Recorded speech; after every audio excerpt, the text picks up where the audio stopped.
কোন ব্যক্তি যদি আসলেই যায় নামাজের সাথে তথা নামাজের সাথে সম্পর্ক রাখে, কোন ব্যক্তি যদি কোরআন তেলাওয়াত করে, কোরআনের সাথে সম্পর্ক থাকে, সে খুন করা দূরের কথা, খুনের অর্ডার দেওয়া দূরের কথা, মানুষের ক্ষতি করার কোন নির্দেশ দিতে পারে? নির্দেশ দিতে পারে? প্রকৃত জালেম, আয়না ঘরের কারিগর, ক্যাম্পাস গুলো, আবাসিক হল গুলো, ছাত্রাবাস গুলো যারা টর্চার ছেড়ে পরিণত করে নির্যাতনের সিমরনে চালিয়েছ, শহীদ আবরার ফাহাদ থেকে শুরু করে শহীদ আবু সাইদ, শহীদ মুগ্ধ, শহীদ ওয়াসিম আকরামদের যারা রক্ত ঝরিয়েছে, জীবন দুনিয়া থেকে বিদায় করেছ, প্রকৃত অপরাধীদেরকে কোনো ছাড় নাই। এই জন্যই তাদেরকে পানিশমেন্ট গ্রহণ করে যেতে হবে। আর ভালো এবং মন্দ সমান হতে পারে না। আপনারা বলুন, সমান হতে পারে? আল্লাহ বলছেন ভালো আর মন্দ কখনো সমান হতে পারে না। ইদফা বিল্লাতি হিয়া আহসান, আর তোমরা মন্দকে প্রতিহত করো, মন্দের জবাব দাও উত্তম দ্বারা, মন্দ প্রতিহত করো তা দ্বারা যা উৎকৃষ্টতর, উত্তম। সুবহানাল্লাহ। মন্দের জবাব কি দিয়ে দিতে হবে? ভালো দিয়ে, উত্তম দিয়ে। মন্দ দিয়ে মন্দের জবাব দিতে আল্লাহ তাআলা নিষেধ করছে। এটা করলে কি হবে? فَإِذَا الَّذِي بَيْنَكَ وَبَيْنَهُ عَدَاوَةٌ كَأَنَّهُ وَلِيٌّ حَمِيمٌ। যদি আমরা মন্দের জবাব ভালো দিয়ে দিতে পারি, ভালো মন্দের বিচার বিশ্লেষণ করে সেই আলোকে চলতে পারি, এটার সুন্দর ফলাফল হলো, ফলে তোমার এবং যার মধ্যে শত্রুতা রয়েছে সে যেন হয়ে যাবে তোমার অন্তরঙ্গ বন্ধু। অর্থাৎ যদি ভালো মন্দর বিচার বিশ্লেষণ করে আমরা চলতে পারি, মন্দের জবাব ভালো দিয়ে দিতে পারি, যে আমার দুশমন ছিল, আমার উত্তম আচরণ, ভালো ব্যবহার, উত্তম কথাবার্তার কারণে একেবারে অন্তরের দুশমন যে ছিল, জানের দুশমন ছিল, সে জানের মতো আপন একেবারে অন্তরঙ্গ বন্ধুতে পরিণত হবে। সুবহানাল্লাহ। এবার শত্রুকে বন্ধু বানাবো, আমরা দুশমনকে আপন বানাবো, দূরের মানুষকে কাছে ডাকবো, যারা দূরে থাকতে চায় আর দূরে থাকতে দেবো না, কাছে নিয়ে আসবো, পরকে আপন করব। একটু খেয়াল করে দেখুন, বিশ্বনবী সাইয়্যিদুল মুরসালিন মুহাম্মদুর রাসূলুল্লাহ সাল্লাল্লাহু আলাইহি ওয়াসাল্লাম যে যুগে পৃথিবীতে এসেছিলেন, ওই যুগটা ভালো কোনো যুগ ছিল না। আইয়ামে জাহিলিয়া, দ্য এজ অফ ইগনোরেন্স, অজ্ঞতার যুগ ছিল, বর্বরতার যুগ ছিল। মানুষের মধ্যে চারিত্রিক সৌন্দর্য বলতে কিছু ছিল না, নৈতিকতা বোধ বলতে মানুষের মধ্যে ছিল না, অশ্লীলতা বেহায়াপনা চর্চা ছিল, নারীদের কোনো মর্যাদা ছিল না, কন্যাদেরকে জীবন্ত খবর দেয়া হতো। আউস খাজরাজ গুচ্ছের দ্বন্দ্ব এবং মারামারি সম্পর্কে আমরা জানি, যারা বছরের পর বছর ধারাবাহিক ভাবে বড় কারণে, ছোট কারণে, বিনা কারণে যুদ্ধ বিগ্রহ করত, যেন তাদের স্লোগান ছিল মাইট ইজ রাইট, দুর্জার মূল্য তার। বিশ্বনবী সাইয়্যিদুল মুরসালিন মুহাম্মদুর রাসূলুল্লাহ সাল্লাল্লাহু আলাইহি ওয়াসাল্লাম আল্লাহ সুবহানাহু ওয়া তাআলার পক্ষ থেকে এমন একটা হেদায়েতের পানি তিনি পেয়ে গেলেন। নবুয়তি দায়িত্ব পাওয়ার পরে আল্লাহর হেদায়েতের সেই বাণীগুলো জিবরাইল আলাইহিস সালামের মাধ্যমে তিনি যা পেয়েছিলেন, ধারাবাহিকভাবে যখন যে আয়াত নাযিল হয়েছে, যখন যে সূরা নাযিল হয়েছে, ওই জাতির সামনে তুলে ধরেছেন। যেই মানুষগুলো ছিল পৃথিবীর ইতিহাসের সবচাইতে নিকৃষ্ট, চরিত্রহীনতার অতল গহীনে যারা হারিয়ে গিয়েছিল, সেই মানুষগুলো এত উন্নত হয়ে গেল। খিয়ারুকুম ফিল জাহিলিয়া খিয়ারুকুম ফিল ইসলাম, ওই সময়ের নিকৃষ্ট মানুষগুলো এত উৎকৃষ্ট হয়ে গেল, কিয়ামত পর্যন্ত একজন সাহাবীর সাথে সকল ইমানদারের ঈমান আর আমল নিয়ে তুলনা করা যাবে? কথা বলেন, তুলনা করা যাবে? আল্লাহ রাসূল এই দীক্ষা দিলেন, শিক্ষা দিলেন। আউস খানদার গুচ্ছ মিলে গেল, সম্পর্ক স্থাপন হয়ে গেল। যারা একজন আরেকজনকে হত্যা করে তৃপ্তি পেত, এক গোষ্ঠী আরেক গোষ্ঠী, এক সম্প্রদায় আরেক সম্প্রদায়ের রক্ত ছড়িয়ে যারা আত্মহমিকা প্রদর্শন করত, অট্টহাসিতে মেতে উঠত, তাদেরকে এমন ট্রেনিং দেয়া হলো, ইন্নামাল মুমিনুনা ইখওয়াহ ফাসলিহু বাইনা আখওয়াইকুম, আল মুসলিমু আখুল মুসলিম। কোরআন হাদিসের সেই নির্দেশনাগুলো তাদের অন্তরকে মিলিয়ে দিল, সম্পর্ক স্থাপিত হয়ে গেল। এবার একজন আরেকজনকে মারতে চায় না, বরং একজন আরেকজনের জন্য ভালোবাসার নজির স্থাপন করতে গিয়ে, অগ্রাধিকার দিতে গিয়ে জীবন দিতেও দ্বিধা করত না। সুবহানাল্লাহ। ইয়ার মুখের প্রান্তরের সেই ঘটনা কারো অজানা নয়।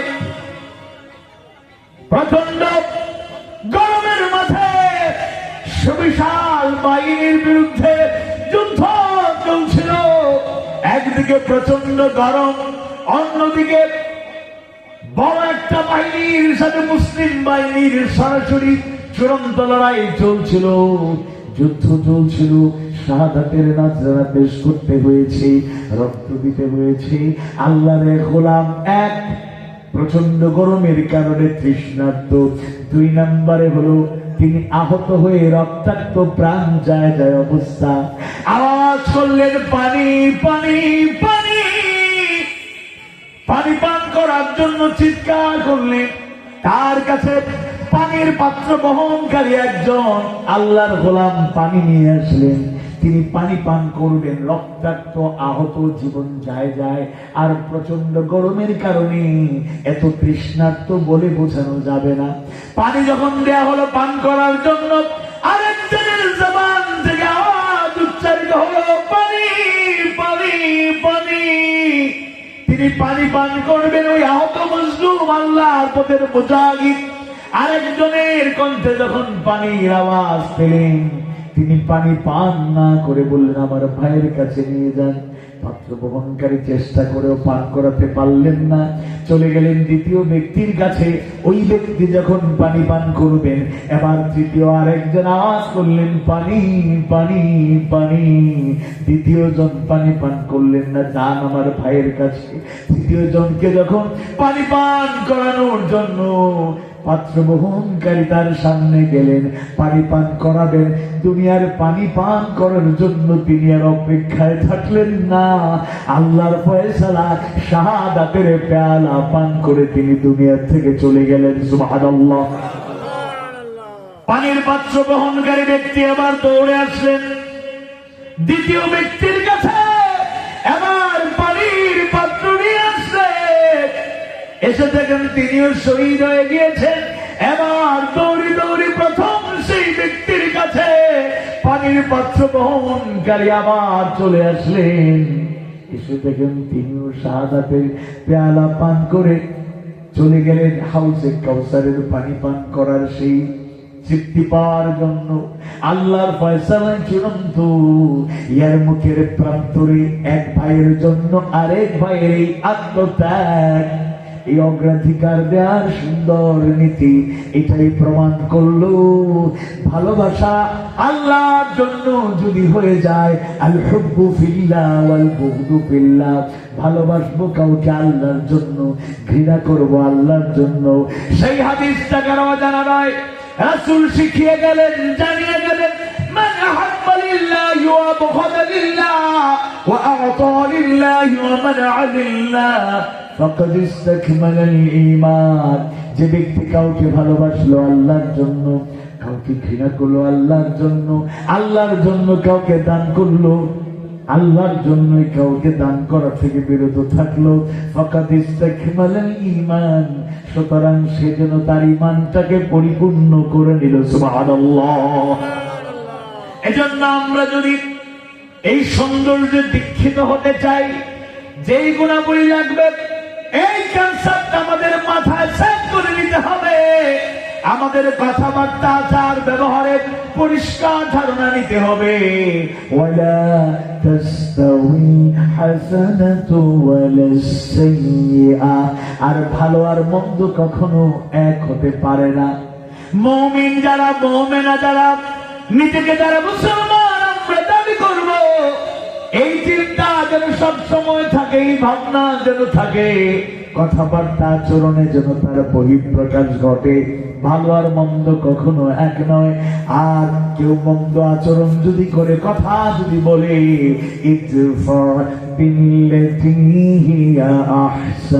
মন্দের জবাব দেয়া লাগবে ভালো দিয়ে। আর 3 নাম্বার বিষয় হলো, এই গুণটা যদি অর্জন করা যায়, চেষ্টা করা যায়, بينك وبينه عداوة كأنه ولي حميم।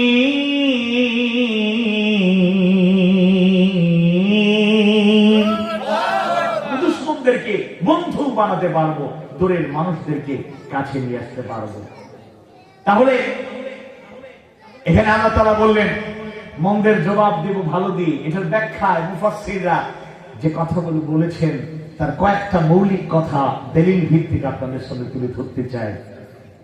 আমরা মন্দের জবাব ভালো দিয়ে দেব, এর মানে হলো মন্দকে দূরীভূত করো ভালো দ্বারা। মুফাসসিররা বলেছে মন্দ যা আছে এটাকে দূর করতে হলে ভালো দিয়ে দূর করতে হবে। যা উৎকৃষ্ট তা দিয়ে নিকৃষ্ট প্রতিহত করো। যা নিকৃষ্ট এটা প্রতিহত করতে হবে উৎকৃষ্ট কাজ দিয়ে।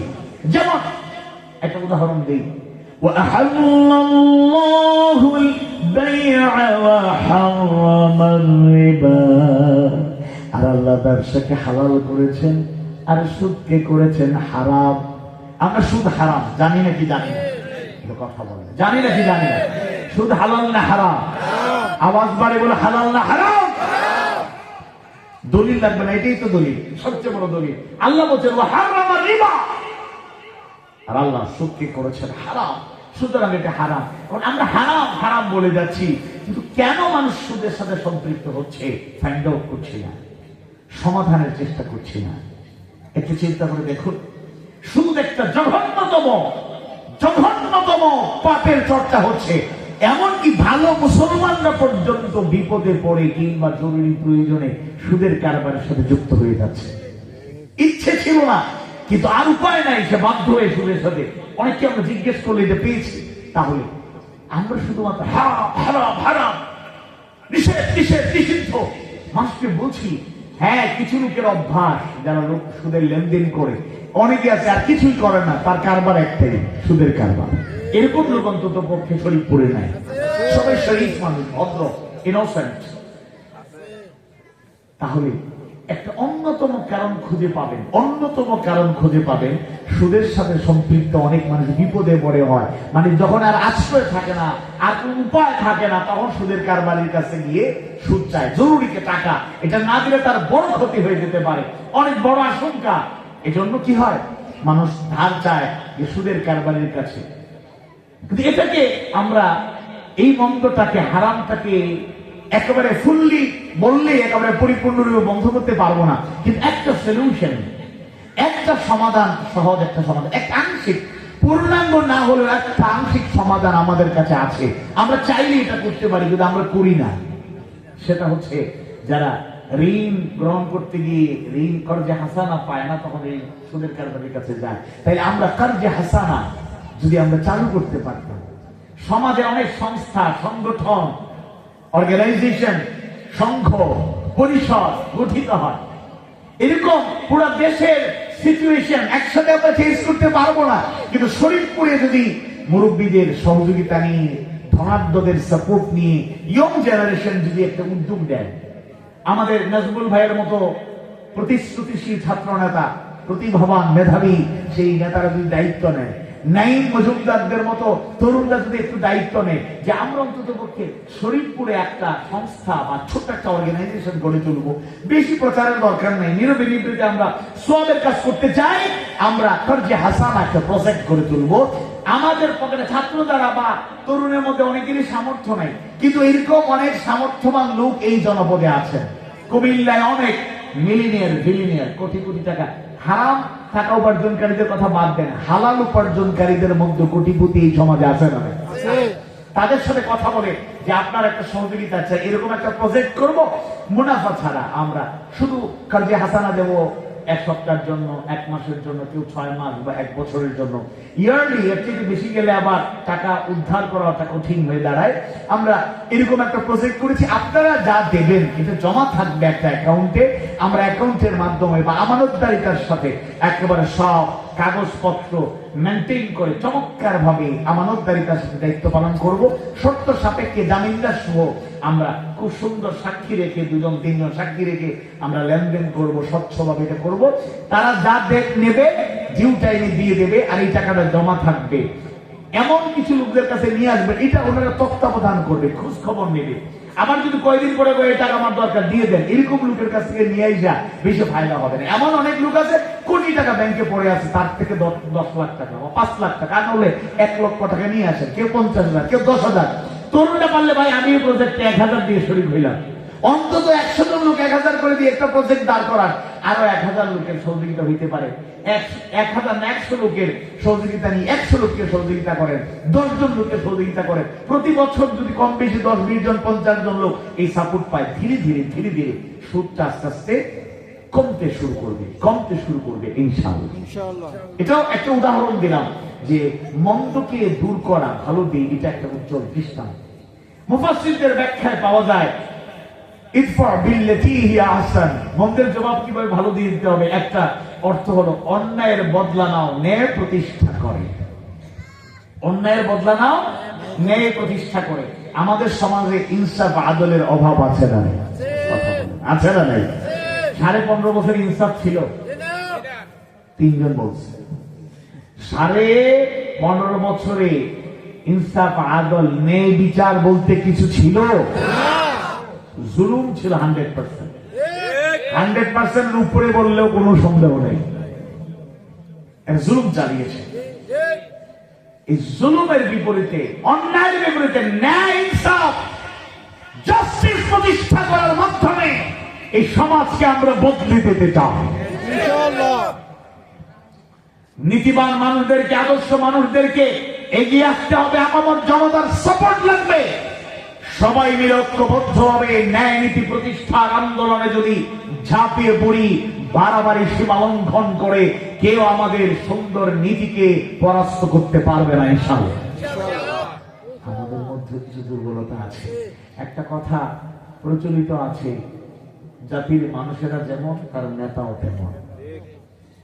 আমাদের নেতারা রাসূলের ভাষায় সাইয়্যিদুল কওমি খাদিমুহুম, জাতির নেতারা জাতির খাদেম, বস না, লিডার না, রাজা ফিরাজ না, খাদেম। কুল্লুকুম রাঈন ওয়া কুল্লুকুম মাসউলুন আন রাইয়াতিহি, তোমরা প্রত্যেকেই দায়িত্বশীল, তোমাদের প্রত্যেকের দায়িত্বের ব্যাপারে জবাবদিহিতা করতে হবে। তাহলে আল্লাহর কাছে জবাবদিহিতার চিন্তা যদি কোন নেতার মাথায় থাকে, সে কখনো জুলুম করতে পারবে? কথা বলে না, জুলুম করতে পারবে? আল্লাহ সুবহানাহু ওয়া তাআলা সূরা আন-নিসার 58 নম্বর আয়াতে কারিমায় জানায় দেন, ওয়া ইযা হাকামতুম বাইনান নাসি আন তাহকুমু বিল আদল, তোমরা যখন লোকদের মধ্যে বিচার ফয়সালা করবে তখন আদল ইনসাফের সাথে করবে। সুবহানাল্লাহ। একই সূরা আন-নিসার 105 নম্বর আয়াতে কারিমায় আল্লাহ সুবহানাহু ওয়া তাআলা তার নবীকে সম্বোধন করে জানায় দেন, ওয়ালা তাকুল লিল খাইনিনা খাসীমা, হে নবী আপনি খেয়ানতকারী এবং দুর্নীতিপরায়ণ লোকদের সমর্থনে বিতর্ককারী হবেন না। যারা দুর্নীতি করে তাদের পক্ষে সাফাই গাইবেন না। 5 আগস্টের পরে যারা ইসলামের পথের পথিক, কেন্দ্র থেকে নোটিশ জেলা মহানগর আমিরদের বরাবরে চলে এসেছে। সুসময় এসেছে, কয়েকজন মিলেই নতুন করে ব্যবসা বাণিজ্য অসুন্দরভাবে চেষ্টা করবেন না। হ্যাঁ, কেউ যদি স্বচ্ছভাবে সুন্দরভাবে জবাবদিহিতা নিয়ে আমানতদারিতার সাথে অ্যাকাউন্ট যদি নিয়ে যদি ব্যবসা করে, ওয়াহাল্লাহুল বাইআ, আল্লাহ ব্যবসাকে হালাল করেছে, কোনো সমস্যা নেই। কিন্তু সমস্যা হলো অনেকেই এক্সপেরিয়েন্স নাই, নিজের যথোপযুক্ত দায়িত্ব পালনের এক্সপেরিয়েন্স নাই, টাকা পয়সার ঘাটতি আছে, আমানতদারিতার কিছু দুর্বলতা আছে, অথচ মানুষের কোটি কোটি টাকার আমানত গ্রহণ করে, পরে দেউলিয়া হয়। অনেকে আছে পরিকল্পিত দুর্নীতি করতে পারে, অনেকে আছে আসলে যোগ্যতা অদক্ষতার কারণে, অদক্ষতার কারণে, এক্সপিরিয়েন্স না থাকার কারণে ব্যবসায় লস খায়। নিজে ভালো মানুষ, কিন্তু মানুষের আমানতটা টেক কেয়ার করতে পারে না ঠিক মতো এটা তত্ত্বাবধান করতে পারে না, প্রপারলি ইউটিলাইজ করতে পারে না, লস খায়। বিভিন্ন জায়গায় কিন্তু অতীতে এটা হয়েছে। 2001 থেকে 6 সালের অনেক হিস্ট্রি গোটা দেশেরই টুকটাক কম বেশি আমাদেরও জানা। এজন্য সবই খেয়াল। আপার আমলে দেখুন, দুর্নীতিবাজদের তালিকা করলে অন্যতম এক দুর্নীতিবাজ, তবে লোকেরা এবং সে তার পরিচয়ে প্রফিল করতে মনে হয় দরবেশ হিসেবে খ্যাত একজন ব্যক্তি ছিল, নাম সালমান এফ রহমান। আমাদের আইনমন্ত্রী তো আপনাদের পাশের জেলার মানুষ, তাই না? তো ওনাকে যখন ধরলো, ওনাকে নিয়ে চলে যাবে, বলতেছে বন্ধুরে নেবেন না? বন্ধু মানে আমার আরেকজন আছে তার সাথে। কি বলেন? কে সাথে? কেউ তো লিখি দেয় নাই, ওই কে সালমান এফ রহমান। ফাইজলামি করেন? দরবেশ মানুষ, সাদা দবদবে দাড়ি, কত সুন্দর মানুষ, এখানে দাঁড়িয়ে গেলে কেউ আছে নাই?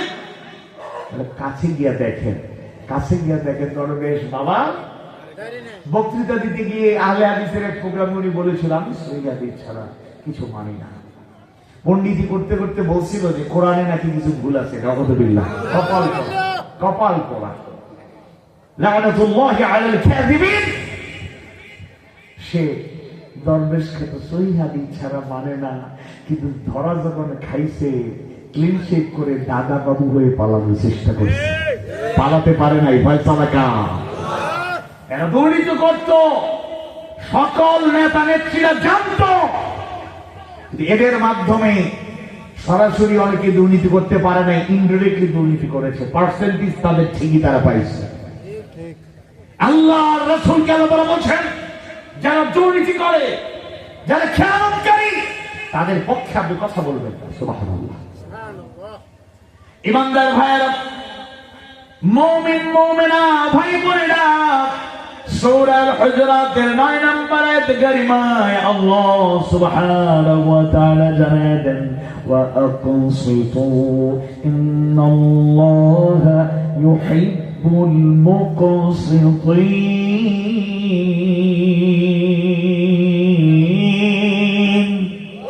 তোমরা ইনসাফ করো, আল্লাহ ইনসাফকারী লোকদেরকে পছন্দ করেন। সুবহানাল্লাহ ওয়া বিহামদিহি সুবহানাল্লাহিল আযীম। আবার এর বিপরীতে রয়েছে, আমরা তো ইনসাফ ন্যায়ের কথা বললাম, এর বিপরীতে ইনজাস্টিস ছিল, অন্যায় ছিল। তাহলে অন্যায়কে দূর করতে চাইলে আমরা ন্যায় প্রতিষ্ঠা করব। ইন্নাল্লাহা ইয়া'মুরু বিল আদলি ওয়াল ইহসান। আল্লাহ ইনসাফ আদলের নির্দেশ দিয়েছেন, এটা মানা আমাদের জন্য ফরজ না নফল? আওয়াজ বাড়িয়ে বলো, ফরজ না নফল?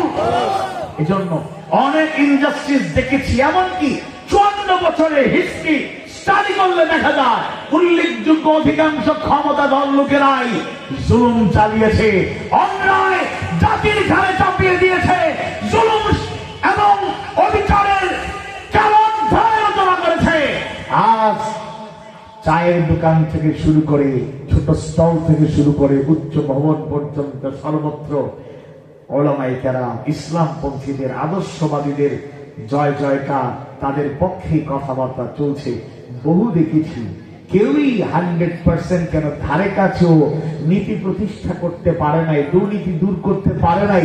প্রতিটা শাসন আমলে দুর্নীতির রেকর্ড ছিল।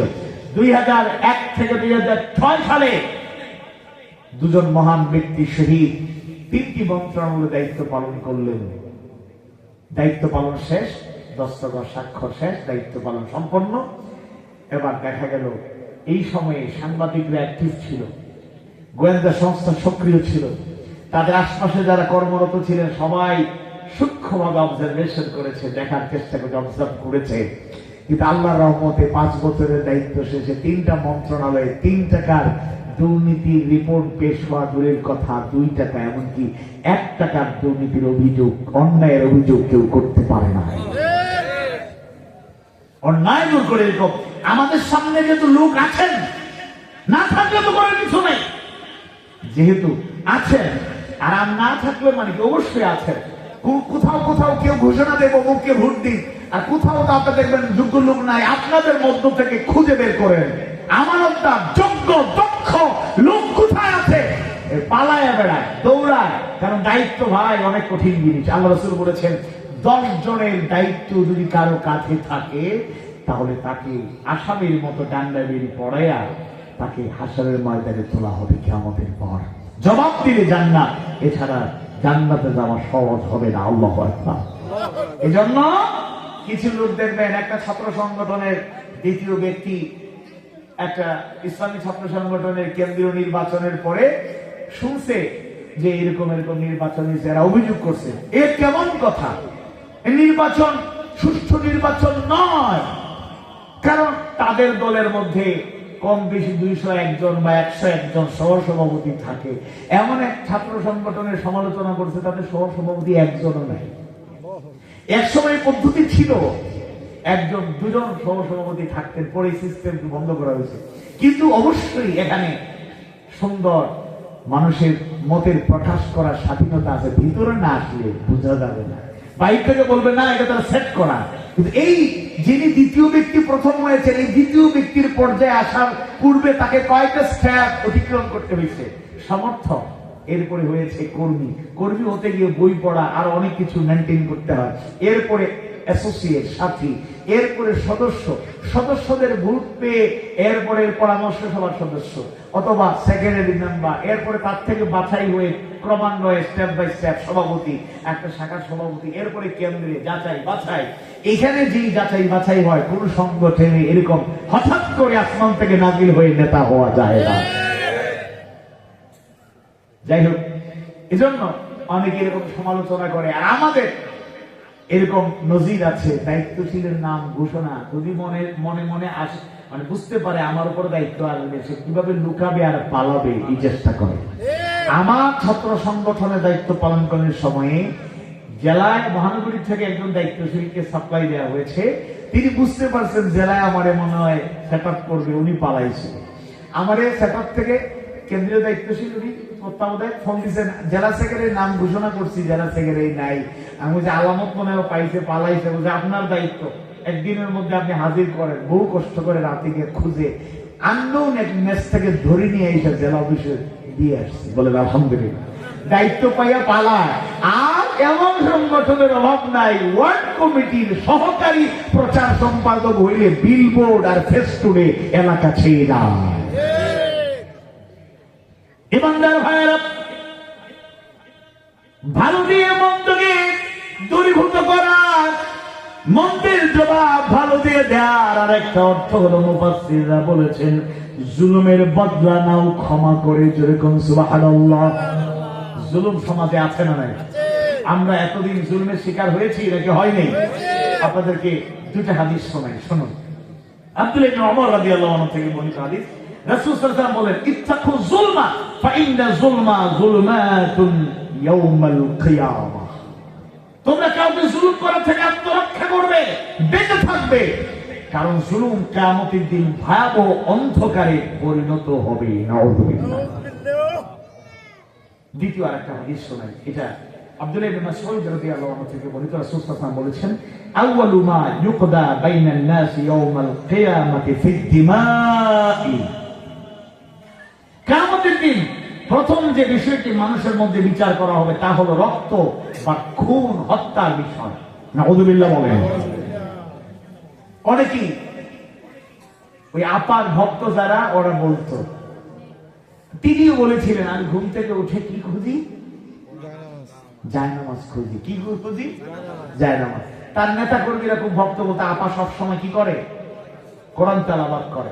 আচ্ছা, পালানোর পরে কোন কোন বক্তারা এটা বলেছেন যে জায়নামাজ পাওয়া যায় না, কিন্তু জায়নামাজ কিন্তু পাওয়া গিয়েছে। আমরা ভিডিও দেখছি, জায়নামাজ পাওয়া গেছে। আমার প্রশ্ন অন্য জায়গায়, আমি বলতেছি তাহলে উনি বলছিলেন ঘুম থেকে, খুব চালাক লোক, ঘুম থেকে উঠে জায়নামাজ খুঁজি। এটা বলে নাই সূর্য উঠার আগে জায়নামাজ খুঁজি। ঘুম থেকে কয়টায় উঠে, প্রোগ্রাম থাকলে মিটিং থাকলে আগে উঠে, আর নতুবা উনি 12টা পর্যন্ত ঘুমাই কিনা আমরা তো জানি না। ঘুম থেকে উঠেই ফজরের নামাজ, নাকি ওয়াক্ত হওয়ার পরে সূর্য ওঠার আগে ফজরের নামাজ?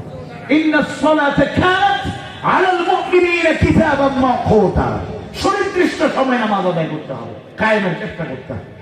তাহলে তিনি বলতেন জানামাজ খুঁজি, ভালো কথা, কোরআন তেলাওয়াত করি, ভালো কথা। আপনি নিরপেক্ষভাবে একটু বুঝে শুনে এরপরে জবাব দিবেন। কোন ব্যক্তি যদি আসলেই জায়নামাজের সাথে তথা নামাজের সাথে সম্পর্ক রাখে, কোন ব্যক্তি যদি কোরআন তেলাওয়াত করে, কোরআনের সাথে সম্পর্ক থাকে, সে খুন করা দূরের কথা, খুনের অর্ডার দেওয়া দূরের কথা, মানুষের ক্ষতি করার কোন নির্দেশ দিতে পারে? নির্দেশ দিতে পারে? অথচ এই ডাইনিং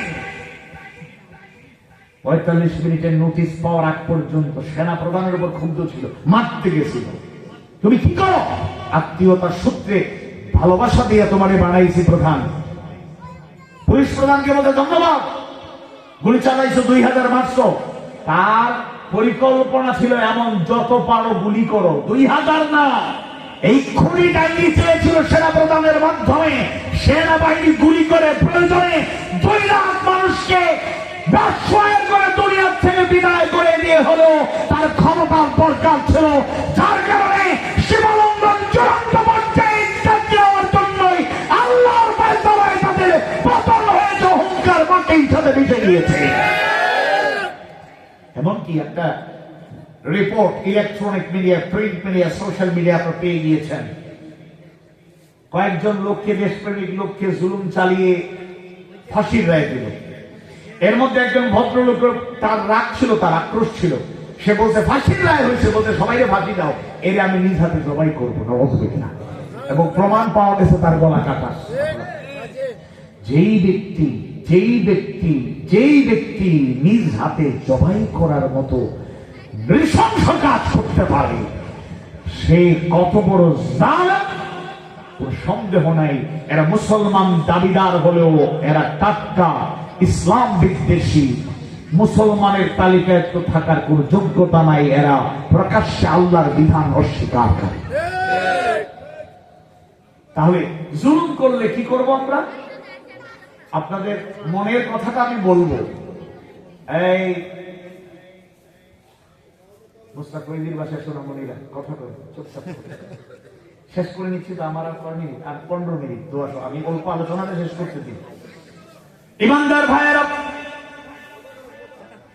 মুমিন মুমিনা ভাই বোনেরা, সপ্তম সূরা সূরা আল-আ'রাফ 192 নম্বর আয়াত কারিমায় আল্লাহ সুবহানাহু ওয়া তাআলা জানাবেন, খুযিল আফওয়া ওয়া'মুর বিল উরফি ওয়া আ'রিদ আনিল জাহিলিন।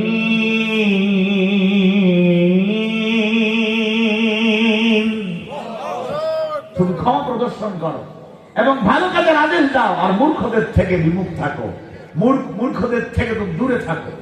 তাহলে ক্ষমা করার ঘোষণাটা আল্লাহ তাআলা তার রাসূলকে উদ্দেশ্য করে দিলেন, যেটা এটা তার উম্মতদের মধ্যে ছড়িয়ে পড়ে। তবে একটা বেসিক কনসেপ্ট আমি আপনাদেরকে দিয়ে যাই। স্বাভাবিকভাবে আল্লাহ রাসূলকে তার বৈশিষ্ট্য বর্ণনা করতে গিয়ে সূরা আলে ইমরানের দায়িত্বশীলের কোয়ালিটি বর্ণনা করতে গিয়ে যে আয়াতটা নাযিল হয়েছে, ফাবিমা রাহমাতিন মিনাল্লাহি লিনতা লাহুম ওয়ালাউ কুনতা ফাযযান গালিযাল কলবি লানফাদ্দু মিন হাওলিক। এই আয়াতে আল্লাহ তাআলা এরপরে বলেন ফা'ফু আনহুম ওয়াস্তাগফির লাহুম। সুতরাং তোমার অধীনে যারা আছে এদের ভুল হয় ক্ষমা করে দাও, বা আল্লাহর কাছে তাদের জন্য ক্ষমা চাও। সুবহানাল্লাহ। ক্ষমার নীতি একটা বড় একটা নীতি।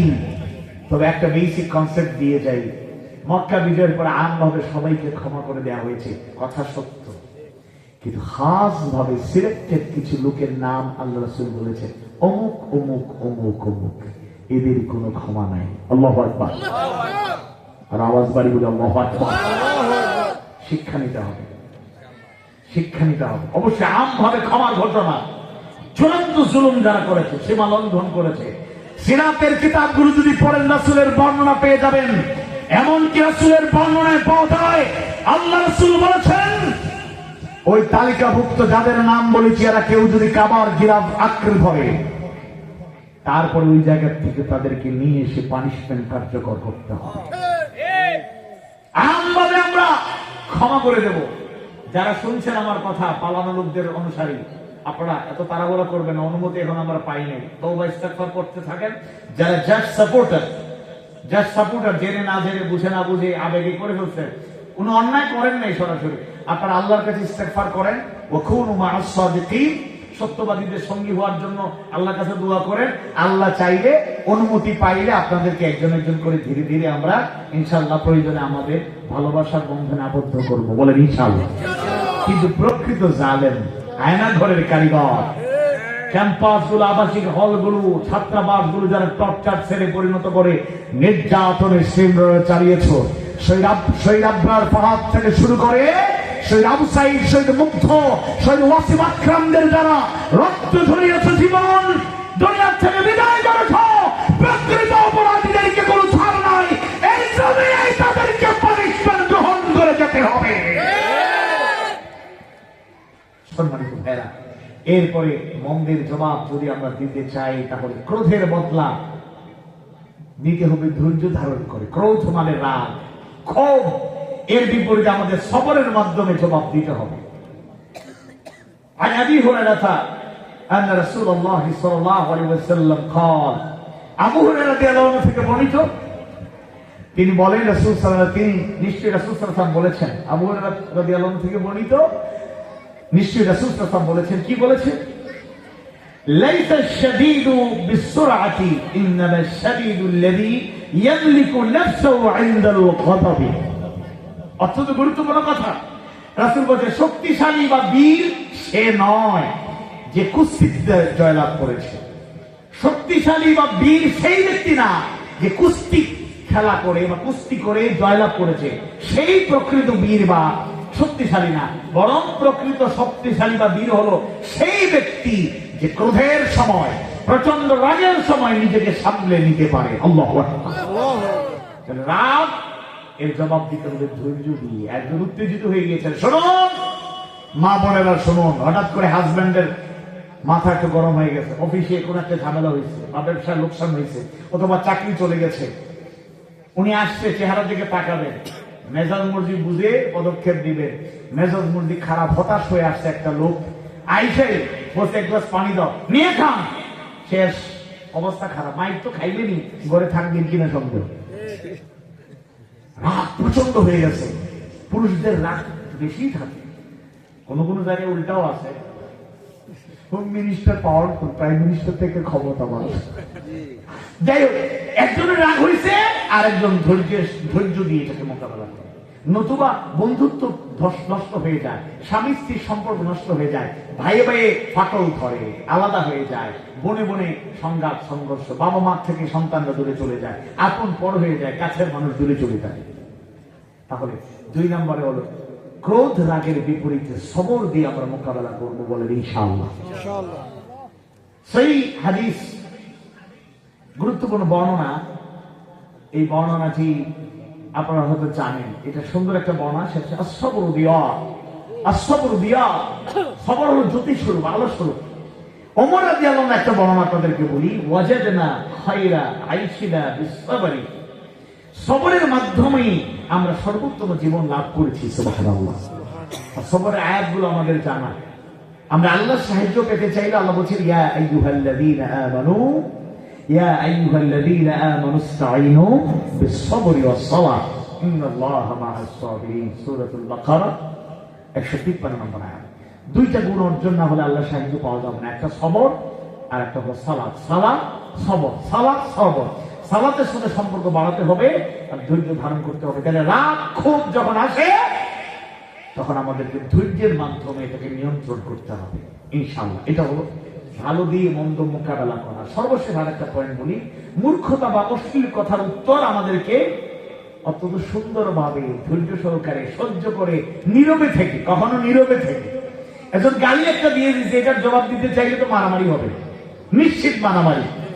এই ক্ষেত্রে আমাদের কখনো ধৈর্য ধারণ করে সুন্দরভাবে যদি ভালো কথা বলতে পারি, ভালো।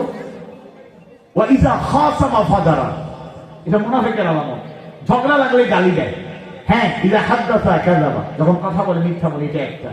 ওয়া ইযা ওয়া'আদা আখলাফা, ওয়াদা করলে খেলাফ করে, এটা 2 নম্বর মুনাফিকের আলামত। 3 নম্বর ওয়া ইযা আতুমিনা খানা, আমানত রাখলে খেয়ানত করে। অন্য হাদিসে আল্লাহ রাসূল বলেছেন, মুনাফিকের আলামত 4টা। 4 নম্বরটা হলো ওয়া ইযা খাসামা ফাজারা, যখন ঝগড়া করে গালি দেয়। মুমিনের জবানে গালি না, গালির বিপরীতে আমি কথা বলবো, উত্তম সুন্দর কথা, গালি দেব না।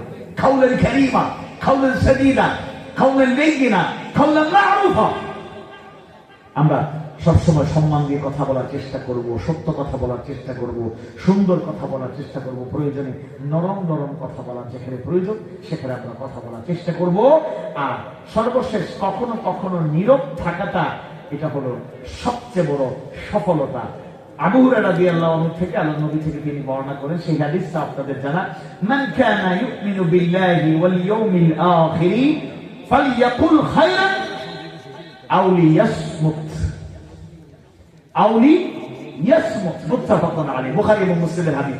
2টা সাজেশন দিয়েছেন আল্লাহ রাসূল সাল্লাল্লাহু আলাইহি ওয়াসাল্লাম, যে ব্যক্তি আল্লাহ ও শেষ দিনের প্রতি ঈমান রাখে, সে যেন ভালো কথা বলে নতুবা চুপ থাকে।